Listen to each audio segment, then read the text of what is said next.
प्यारी बहनों, आज मैं आप लोगों को एक ऐसे खुफिया और दिल दहला देने वाले राज से आगाह करने जा रही हूँ जो न सिर्फ तुम्हारी आंखें खोल देगा बल्कि तुम्हें अपनी जिंदगी पर संजीदगी से गौर करने पर मजबूर कर देगा।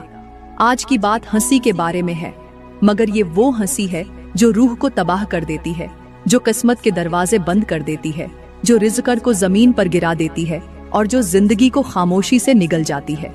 वो औरत जो गलत मौके पर हंसती है, वो समझती है कि शायद वो खुश है, मगर हकीकत में वो अपने नसीब पर कहकहे मार रही होती है, अपनी तकदीर को खुद मिटा रही होती है और अपनी औलाद के रिज़्क़ पर खुद लात मार रही होती है। ये हंसी नहीं, ये गफलत है। ये हंसी नहीं, ये गुनाह की सीढ़ी है। ये हंसी नहीं, ये जवाल का ऐलान है। ये वो लम्हे हैं जब फरिश्ते लानत भेजते हैं, जब जमीन गवाह बन जाती है, जब आसमान के दरवाजे बंद हो जाते हैं और जब इंसान का मुकद्दर खामोशी से उसका साथ छोड़ देता है। प्यारी बहनों, आज की वीडियो में मैं आप लोगों को इन्हीं 5 मौकों के बारे में बताने वाली हूँ, जिन मौकों पर अगर औरत हंस दे तो वो हंसी उसके लिए मुस्कुराहट नहीं बल्कि कयामत का दरवाजा बन जाती है। ये वो लम्हे हैं जिन्हें तुम मामूली ना समझो, क्योंकि यही लम्हे तुम्हारे रिज़्क़ का फैसला करते हैं, तुम्हारे नसीब की चाबी होते हैं और तुम्हारी आने वाली नस्लों के सुकून और बर्बादी का राज होते हैं। तो होशियार रहो और दिल थाम कर ये 5 बातें सुनो जो तुम्हारी जिंदगी बदल सकती हैं। प्यारी बहनों, अब हम बात करते हैं उस पहली औरत के बारे में जो उस मौके पर हंसती है जिसे देखकर जमीन कांपती है, आसमान लरजता है और फरिश्ते अपनी नजरें झुका लेते हैं। और वो पहला मौका है किसी की मौत के वक्त, यानी जनाजे के वक्त। वो लम्हा जब किसी इंसान की सांसें बंद हो चुकी होती हैं, जिस्म मफलूज पड़ा होता है, आंखें वीरान हो चुकी होती हैं और आमाल का दफ्तर बंद हो चुका होता है। ये वो लम्हा होता है जब कांधों पर रखा गया एक बेजान जिस्म हमें चीख चीख कर जिंदगी का सबक सिखा रहा होता है कि देखो, सब कुछ खत्म हो चुका है, अब ना माल साथ है, ना रिश्ते, ना इज्जत, ना शोहरत, सिर्फ आमाल बाकी है। और उस मौके पर अगर कोई औरत कहखा लगा देती है तो याद रखो, वो सिर्फ अपनी बेहिसी का ऐलान नहीं करती बल्कि अपने नसीब की कब्र खुद खोदती है, अपने घर से रिज़्क़, बरकत और सुकून को निकाल बाहर फेंकती है। मेरे करीम नबी ने फरमाया, ज्यादा हंसी दिल को मुर्दा कर देती है और जो औरत मौत जैसे लम्हे पर हंसती है वो दिल की मुर्दा, एहसास से खाली और ईमान से खाली हो चुकी होती है। आज के समाज में ये मंजर आम होता जा रहा है कि जहाँ जनाजा होता है वहीं औरतें गपशप करती हैं, पुराने किस्से छेड़ती हैं और ऐसा कहकहा लगाती हैं जैसे किसी दावत में बैठी हों।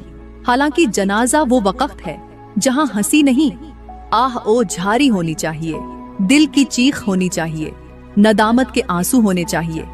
लेकिन जब औरत ऐसी जगह हंसती है तो वो खुद को अल्लाह की रहमत से महरूम कर रही होती है। उल्मा फरमाते हैं कि जो औरतें हर वक्त कहकहे लगाती हैं उनके दिल सख्त हो जाते हैं, उनकी आंखों से कभी तौबा के आंसू नहीं बहते और जिनकी आंखें खुश्क हों उनके दिलों में ईमान नहीं ठहरता। जनाजे के वक्त हंसने वाली औरत दरहकीकत अपने नसीब को आग के सुपुर्द कर देती है। ऐसे घरों से बरकत उठा ली जाती है, सुकून छीन लिया जाता है और फिर ऐसी औरतें रोती रहती हैं कि हमें क्या हो गया। लेकिन वो नहीं जानती कि वो एक ऐसी घड़ी में हंसी थीं जहां हर मोमिन का दिल लरज जाना चाहिए था। ऐसी औरत का हंसना सिर्फ बेहिसी नहीं बल्कि अजाब को दावत देना है। और अफसोस की बात ये है कि आज की औरत मौत को मजाक समझ बैठी है। जनाजा हो या कब्र, वो एक जैसे चेहरे, एक जैसे कहकहे, एक जैसा बेखौफ रवैया इख्तियार करती है। उसे न मौत का डर है, न हिसाब का खौफ, न आखिरत की फिक्र। वो सोचती है कि क्या फर्क पड़ता है, मगर प्यारी बहनों, फर्क बहुत पड़ता है। जब अल्लाह की तरफ से रिज़्क़ बंद हो जाए, सुकून छिन जाए और दुआएं रद्द हो जाए तो फिर आंख खुलती है, मगर बहुत देर हो चुकी होती है।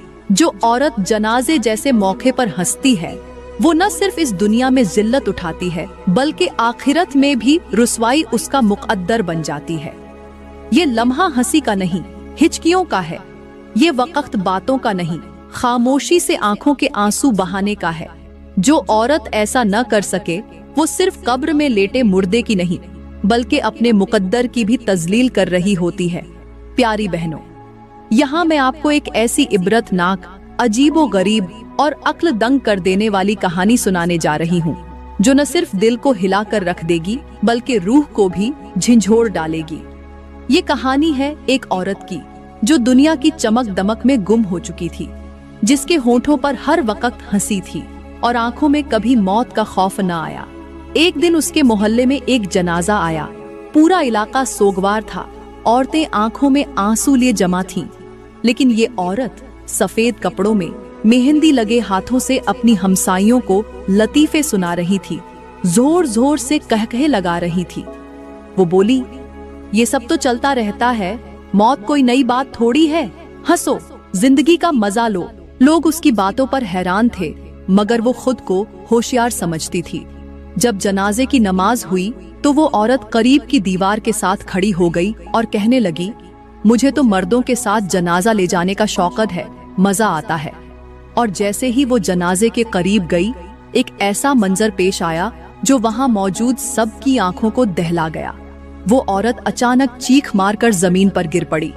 लोग समझे शायद बेहोश हो गई है, मगर जब उसके चेहरे पर नजर पड़ी तो आंखें खुली थीं, जुबान बाहर निकली हुई, चेहरा खौफ से अकड़ा हुआ और वो मर चुकी थी। लेकिन यहाँ कहानी खत्म नहीं होती। रात को उसी मोहल्ले की एक नेक औरत ने ख्वाब में उस औरत को देखा। वो तारीकी में लिपटी हुई एक वीरान कब्र में बैठी थी। उसके चारों तरफ बदबू थी, कीड़े मकोड़े उसके चेहरे पर रेंग रहे थे और वो दहाइयां दे रही थी। मुझे उस लम्हे पर मत हंसना था, मुझे जनाजे पर कहकहा नहीं लगाना था, मुझे अपनी हंसी पर नाज था। अब यही हंसी मेरे लिए लानत बन चुकी है। ख्वाब में उस नेक औरत ने पूछा, तुम पर ये अजाब क्यों आया? वो चीख कर बोली, क्योंकि मैं उस मौके पर हंसी जहां जमीन को कांपना चाहिए था और दिलों को रोना चाहिए था। मेरी नाफरमानी ने मेरी कब्र को जहन्नम का गड्ढा बना दिया। सुबह वो नेक औरत उठी, उसकी हालत कांपती हुई, और उसने ये वाकया पूरे मोहल्ले में बयान कर दिया। उस दिन के बाद मोहल्ले की कोई औरत जनाजे के वक्त हंसती नहीं देखी गई, क्योंकि सब जान चुके थे कि जनाजे पर हंसी सिर्फ बेशर्मी नहीं, ईमान की कमजोरी नहीं, बल्कि वो कब्र की तारीकी में बदल जाने वाली हंसी है। तो मेरी प्यारी बहनों, सोचो, क्या तुम ऐसी हंसी चाहती हो जो तुम्हारी जिंदगी का सुकून, तुम्हारा रिस्क और तुम्हारी कब्र का चयन छीन ले? अल्लाह से डरो और उस लम्हे को संभालो जो तुम्हारे लिए भी आ सकता है। प्यारी बहनों, अब हम बात करते हैं उस दूसरे मौके के बारे में और उस औरत के बारे में जो एक और निहायत ही नाजुक और संजीदा मौके पर हंसती है, और वो मौका है कब्र पर मिट्टी डालने के वक्त। जी हाँ, वो लम्हा जब किसी की जिंदगी मुकम्मल खत्म हो चुकी होती है, जिस्म मिट्टी में उतर चुका होता है, रिश्तेदार, अजीज ओ अखारिब कांपते हाथों से आखिरी बार मिट्टी डाल रहे होते हैं, और हर शख्स का दिल लरज रहा होता है कि कल इस मिट्टी के नीचे वो खुद भी हो सकता है। ऐसे मौके पर हंसने वाली औरत अपने अंजाम की खुली दावत दे रही होती है, क्योंकि वो न सिर्फ अपने एहसास ए जवाल को मिटा चुकी होती है, बल्कि अपने दिल की मौत का भी ऐलान कर रही होती है। मेरे करीम नबी ने फरमाया कि बंदा जब कब्र में दफन कर दिया जाता है तो वो सिर्फ तुम्हारी आवाजों को सुनता है और फरिश्ते सवाल लेकर उसके पास आ जाते हैं। और सोचो, जब वो मरहला इतना हौलनाक हो तो वहाँ किसी का हंसना कितना संग दिलाना अमल है। एक तरफ कब्र खोदी जा रही हो और दूसरी तरफ कोई औरत कहकहे लगा रही हो। ये तो ऐसी मिसाल है जैसे किसी जलती हुई बस्ती में कोई ढोल बजा रहा हो। प्यारी बहनों, अफसोस, आज के मुआशरे में जब कब्र पर मिट्टी डाली जा रही होती है, कुछ औरतें कब्रों के किनारे खड़े होकर एक दूसरे को देखकर मुस्करा देती हैं, तस्वीरें लेते हुए हंसती हैं, या तवज्जो हटाने के लिए मामूली बातों पर कहकहे लगा देती हैं। ये सब क्या है? ये उस बेखौफ दिल की अलामत है जिसने मौत को तमाशा समझ लिया है। हालांकि कब्र का मंजर तौबा का मौका होता है, वो लम्हा इंसान को झंझोड़ देने वाला होता है, और जो औरत ऐसे वक्त में हंसती है, उसका हंसना उसके घर से बरकतें, रिज्क और सुकून की हवा छीन लेता है। अल्लाह की लानत उस दिल पर नाजिल होती है जो कब्र की मिट्टी को देखकर भी सख्त रहे, जो वहां खड़े होकर भी दुनिया की बातों में हंसी ढूंढे। उल्मा फरमाते हैं कि जो कब्रिस्तान में जाकर दुनिया की बातों में मशगूल हो, उसका दिल सियाह हो जाता है, और जिस दिल पर स्याही चढ़ जाए उसकी जिंदगी में रोशनी बाकी नहीं रहती। और याद रखो, हंसी अगर बेमौका हो तो वो खुशी नहीं, गफलत की अलामत है, और गफलत वो जहर है जो रिस्क, सुकून और दुआ के असरात को मिटा देता है। मेरी प्यारी बहनों, अल्लाह से डरो और इन लम्हों को मजाक न समझो। प्यारी बहनों, कब्र वो मकाम है जहां तुम्हारा भी बिस्तर बिछना है। अगर तुमने दूसरों की कब्रों के सामने खड़े होकर हंसी उड़ाई तो कल तुम्हारी कब्र के किनारे भी कोई खड़ा होकर कह लगा सकता है, और वो तुम्हारी रूह को तकलीफा देगा, तुम्हारी पकड़ होगी, तुम्हारे आमाल का हिसाब सख्त होगा। तो आज ही तौबा करो और फैसला करो कि कब्र पर हंसना नहीं, रोना है, और मौत को याद रखना है ताकि जिंदगी संवर जाए। प्यारी बहनों, यहाँ पर मैं आप लोगों को एक ऐसी हैरान कुन और अक्ल दंग कर देने वाली हिकायत सुनाने जा रही हूँ, जिसका हर मंजर, हर लम्हा और हर चीख आपको झंझोड़ कर रख देगी। ये कहानी है एक औरत की जो अपनी जिंदगी में हमेशा जनाजों को मजाक समझती थी और मौत के मौके पर हंसी को अपनी आदत बना चुकी थी। गांव में जहां कहीं मैयत होती, वो औरत वहां पहुंचती और उसके चेहरे पर ऐसा तंजिया मुस्कुराहट का तासुर होता कि जैसे किसी शादी में आई हो। जनाजे की दुआ के दौरान उसके कहकहे गूंजते और कब्र पर खड़े होकर वो दूसरों को लतीफे सुनाती। सब लोग हैरत से देखते, मगर वो कहती, मौत क्या है, बस नींद जैसी चीज, इस पर रोना कैसा। एक दिन उसके अपने बाप का इंतकाल हो गया। लोग सोचने लगे कि अब शायद उसकी हंसी रुक जाएगी, मगर वो जनाजे के वक्त भी हंसी, जब कफन दिया गया तब भी हंसी, और जब कब्र में रखा गया तब भी उसने कहा, बाप भी चला गया, चलो अब घर की खामोशी कुछ कम हो जाएगी। लोग कांप गए लेकिन खामोश रहे, मगर उस रात वो रात कुछ और ही थी। वो औरत सोते हुए अचानक चीख मार कर उठी। उसका जिस्म पसीने में भीगा हुआ था, चेहरा पीला, आंखें बाहर को निकली हुई और लब कपकपाते हुए। उसने कहा, मेरे बाप ने ख्वाब में कहा, तूने मेरे जनाजे पर कहे लगाए, अब सुन, कयामत से पहले तुझे अपनी कब्र नजर आएगी। उसी रात औरत ने दीवारों पर इंसानी चेहरे देखे, अपने बिस्तर के नीचे से किसी के कराहने की आवाजें सुनी, और पूरा घर ऐसा लगा जैसे कब्रिस्तान बन गया हो। अगली सुबह वो औरत न हंसी, न बोली, न खाई, बस बैठे बैठे खला में घूरती रही, और 3 दिन बाद वो जिंदा दफन हो गई। जी हाँ, लोग कहते हैं वो मरी नहीं, लेकिन सांस लेना छोड़ चुकी थी। न आवाज, न हरकत, न धड़कन, मगर उसकी आंखें खुली थीं। उसकी मैयत को कब्र में रखा गया तो चेहरे पर वही हंसी जमी हुई थी जो उसने बाप की मैयत पर सजाई थी, लेकिन अब वो हंसी लानत बन चुकी थी, ऐसी लानत जो न कब्र ने कबूल की न आसमान ने। तो मेरी प्यारी बहनों, याद रखो, जनाजे के वक्त हंसने वाली औरत सिर्फ बेहिस नहीं होती, बल्कि अपने नसीब पर खुद जुल्म करती है, अपने घर से रिज्क, रहमत और सुकून को निकाल बाहर करती है, और अपने अमल से अपनी आखिरत की कब्र खोदती है। प्यारी बहनों, अब हम बात करते हैं तीसरे मौके के बारे में, जहां कोई माँ अपने बीमार बच्चे के चेहरे पर मौत का साया देखकर बेजान हो चुकी होती है।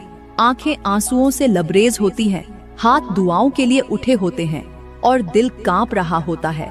वो लम्हा जब अस्पताल के बिस्तर पर बच्चा सांसों के सहारे जिंदगी से जंग लड़ रहा हो, और उसी वक्त कुछ औरतें हंस रही होती हैं, बातें कर रही होती हैं, कहे लगा रही होती हैं, जैसे वो जिंदगी की सबसे बड़ी खुशी की तकरीब में हो। जी हाँ, वो लम्हा जब किसी माँ का दिल टुकड़े टुकड़े हो रहा हो, जब वो दुआ के सजदे में अपने रब से जिंदगी मांग रही हो, तब अगर कोई औरत अपने फोन पर वीडियोस देखकर हंसती है या अपनी सहेली के साथ खुशगवार बातों में मसरूफ होकर कहे मारती है, तो याद रखो, वो औरत सिर्फ अपनी अक्ल को नहीं खो रही, बल्कि अपने नसीब की चादरें भी फाड़ रही है। अल्लाह के नबी ने फरमाया, ज्यादा हंसी दिल को मुर्दा कर देती है, और ऐसी औरत जो किसी और के दर्द के मौके पर हंस रही हो, वो दिल तो पहले ही खो चुकी होती है, और उसकी हंसी उसके रिज्क, सुकून, इज्जत और आखिरत के दरवाजे बंद कर देती है। आज के समाज में अस्पताल के बाहर औरतों की बैठकें, कहे, सोशल मीडिया की वीडियोस और एक दूसरे को लतीफे सुनाने की रविश आम हो चुकी है। कोई सोचता ही नहीं कि एक दरवाजे के उस पार किसी की जिंदगी, किसी का बच्चा, किसी की माँ, किसी का शौहर, किसी की बहन आखिरी सांसों में तड़प रही है। कोई ये नहीं सोचता कि आज जो दूसरा रो रहा है, कल वो मंजर तेरे घर के अंदर भी उतर सकता है। यही बेहिसी, यही कहे वो हैं जो घरों की बरकतें खा जाते हैं। क्योंकि जो औरत किसी के दुख पर मुस्कुरा सकती है, वो रब की रहमत से महरूम हो जाती है। वो औरत जो अस्पताल जैसे मुकद्दस मकाम पर हंसने को मामूली समझती है, वो समझ ले कि अल्लाह उसकी हंसी को ऐसी बेसुकूनी में बदल सकता है जहां आंख से नींद और दिल से सुकून हमेशा के लिए छिन जाता है। याद रखो, जो मौके इबरत के लिए बनाए गए हों, अगर वहां हंसी आने लगे तो समझ लो दिल अंधा हो चुका है। और जिसका दिल अंधा हो जाए, वो न रब को पहचान सकता है, न रिज्क को संभाल सकता है, न जिंदगी को समझ सकता है, बल्कि हंसती हैं, ताने मारती हैं, बातों को मजाक बनाकर एक दूसरे को सुनाती हैं, जैसे किसी की बर्बादी कोई तमाशा हो। लेकिन मेरी प्यारी बहनों, याद रखो, जब तुम किसी टूटे हुए रिश्ते पर हंसती हो तो अल्लाह तुम्हारे अपने रिश्तों की दीवारें हिला देता है। जब तुम किसी और की तन्हाई पर मुस्कुराती हो तो अल्लाह तुम्हारे घर से भी रौनकें छीन सकता है। किसी की आज की बर्बादी तुम्हारा कल बन सकती है। क्योंकि मेरी बहनों, तकलीफ देने वाली हंसी से ज्यादा खतरनाक कोई और चीज नहीं होती। ये हंसी फरिश्तों को रोने पर मजबूर कर देती है और उस औरत के मुकद्दर को झकझोर देती है जो किसी और की बदनसीबी पर मुस्कुराए। अल्लाह उस वक्त सब देख रहा होता है और जिस दिल से आह निकलती है वो आसमान तक जाती है और फिर किस्मतें बदलती हैं, सुख छिनते हैं और बरकतें रुखसत हो जाती हैं। इसलिए आज ही तौबा करो और किसी की टूटी हुई दुनिया को हंसी का बहाना मत बनाओ। क्योंकि हो सकता है कल वही मंजर तुम्हारे सामने खड़ा हो और तुम्हारे पास ना आंसू हो ना हमदर्द। वो बातें बनाती हैं, कहके लगाती हैं, दूसरों के दुख पर मजाक करती हैं और समझती हैं कि उनकी जिंदगी हमेशा ऐसी ही खुशहाल रहेगी। लेकिन वो नहीं जानती कि अल्लाह जालिम नहीं है और उसकी लाठी बेआवाज है। जो औरत दूसरी औरत के बर्बाद घर पर हंसती है, उसके अपने आंगन में भी वीरानी उतर सकती है। जो किसी के बुरे वक्त पर हंसती है, अल्लाह उसके अच्छे वक्त में गम उतार देता है। मेरे करीम नबी ने फरमाया, जो शख्स अपने भाई की लज्जिश पर खुश होता है, अल्लाह उसे भी उसी आजमाइश में मुबतला कर देता है। और ये फरमान सिर्फ मर्दों के लिए नहीं, औरतों के लिए भी है। अगर तुम किसी औरत की रुसवाई पर खुश हो, उसकी तलाकत पर मुतमिन हो, उसकी गौरबत पर हंसती हो, तो तुम वो बीज बो रही हो जो कल तुम्हारे अपने नसीब को काट डालेगा। रब उस औरत का सहारा बन जाता है जो गिरती हुई किसी को थामती है। लेकिन वो औरत जो गिरी हुई पर हंसती है, अल्लाह उसे वहीं ला फेंकता है जहां से उठना मुमकिन नहीं होता। तो याद रखो, किसी के बर्बाद घर पर हंसना दरअसल अपने घर के सुकून पर पहरा बिठाना है। किसी की इज्जत के बिखरने पर खुशी मनाना अपनी इज्जत को बर्बादी के दहाने पर लाना है।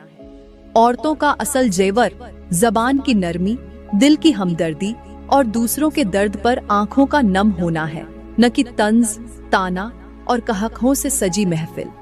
इसलिए प्यारी बहनों, अगर तुम्हें कभी किसी की बदहाली पर हंसी आए तो फौरन अपने दिल को झिंझोड़ो।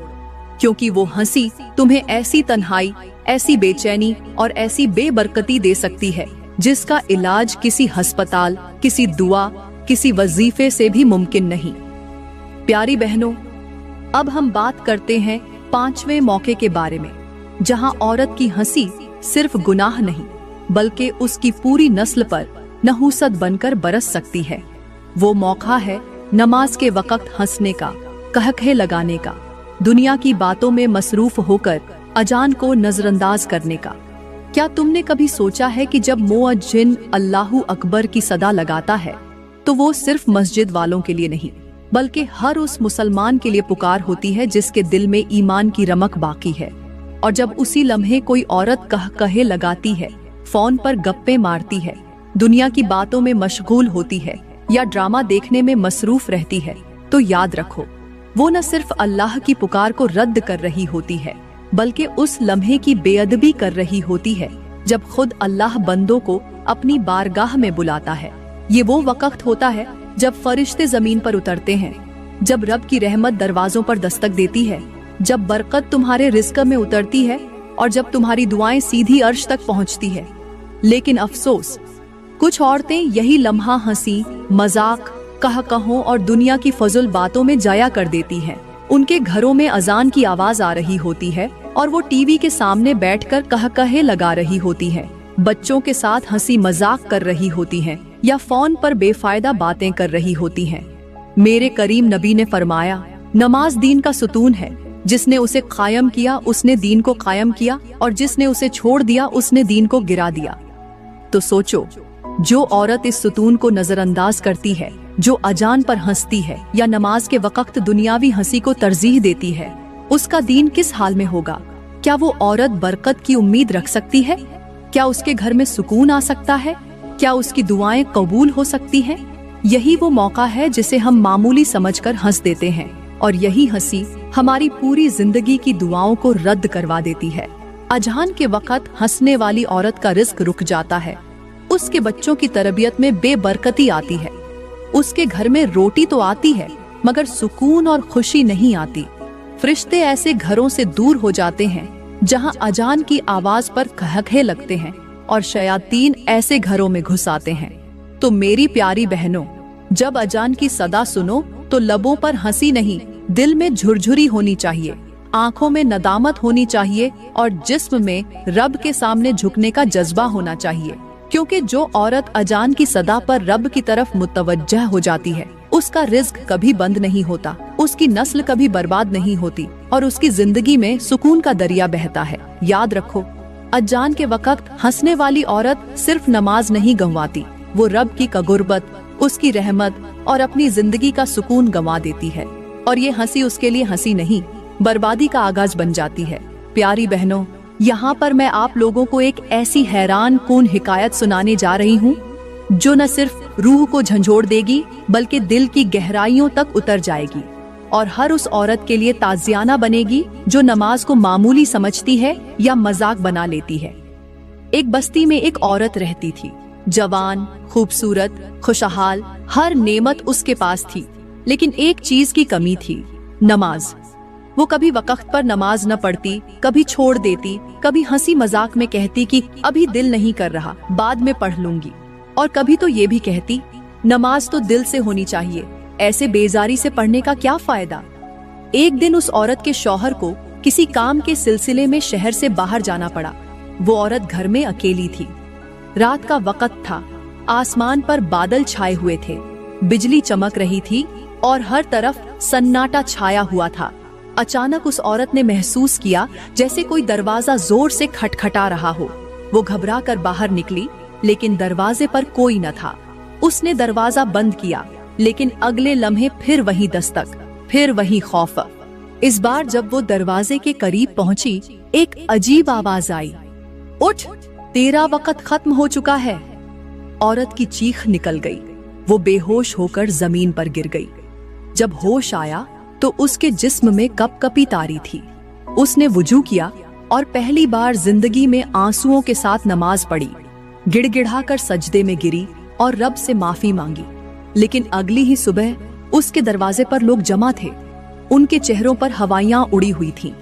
सब हैरान थे, सब खौफजदा थे, क्योंकि उस औरत के घर से अजीब सी बू आ रही थी और कोई जवाब नहीं दे रहा था। जब दरवाजा तोड़कर अंदर गए तो वो औरत सजदे में थी, लेकिन उसकी रूह परवाज कर चुकी थी। उसकी जुबान पर आखिरी अल्फाज थे, या अल्लाह, मुझे माफ कर दे, मुझे नमाज की कोताही न बख्शना। लोगों ने कहा, उसने रब को पुकारा और रब ने सुन लिया, मगर शायद बहुत देर हो चुकी थी। प्यारी बहनों, ये हिकायत तुम्हारे दिल पर नकाशी कर देगी अगर तुम इस पर गौर करो तो। जो नमाज को मजाक समझती है वो रब की रहमत से दूर हो जाती है।